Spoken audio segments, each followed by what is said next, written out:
নমস্কার বন্ধুগণ, আপনারা দেখছেন নিগম সুধা সংস্কৃত। আজকে উপস্থিত হয়েছি উচ্চ মাধ্যমিক সংস্কৃত 2024-এর পরীক্ষার্থীদের জন্য সেরা সাজেশন ভিত্তিক আলোচনা নিয়ে। আজকের আলোচ্য বিষয় হলো অন্তর্জালম, যাকে আমরা ইংরেজিতে ইন্টারনেট বলে থাকি। আজকের এই আলোচনা খুবই গুরুত্বপূর্ণ, তোমরা স্ক্রিনে দেখে নাও। দেখো, আজকের অনুচ্ছেদ রচনা অন্তর্জালম খুবই ইম্পর্টেন্ট। প্রথম বাক্য, আধুনিক বিজ্ঞানস্য অতি আশ্চর্যম আবিষ্কারং অন্তর্জালম। আধুনিক বিজ্ঞানের অতি আশ্চর্য আবিষ্কার হলো এই অন্তর্জাল। অন্তর্জালস্য আবিষ্কর্তা মার্কিনবাসী ভিন্টন জি কার্ভ ইতি। এই অন্তর্জালের আবিষ্কারক হলেন মার্কিনবাসী ভিন্টন জি কার্ভ। সহ নবদশ শতমধিকম নবষষ্ঠী খ্রিস্টাব্দে অন্তর্জালম আবিষ্কৃতম। তিনি 1969 খ্রিস্টাব্দে এই অন্তর্জাল আবিষ্কার করেন।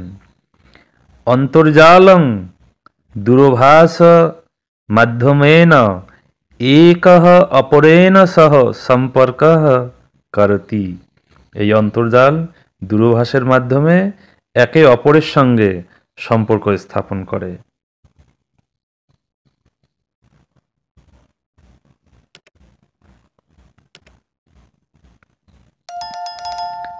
তথ্য বিনিময়ে অন্তর্জালম অতি সংক্ষিপ্ত সময়ে সমগ্র পৃথিবীব্যাপী ক্রিয়াং করতি।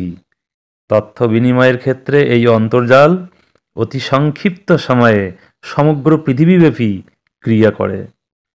সমাজে সর্বক্ষেত্রে মানব সভ্যতায়াঃ অতি আবশ্যকীয়ম উপাদানম অন্তর্জালম। সমাজে সর্বক্ষেত্রে মানব সভ্যতায় অতি আবশ্যকীয় উপাদান হল অন্তর্জাল। অন্তর্জালং বিনা আধুনিক সভ্যতা অচলা।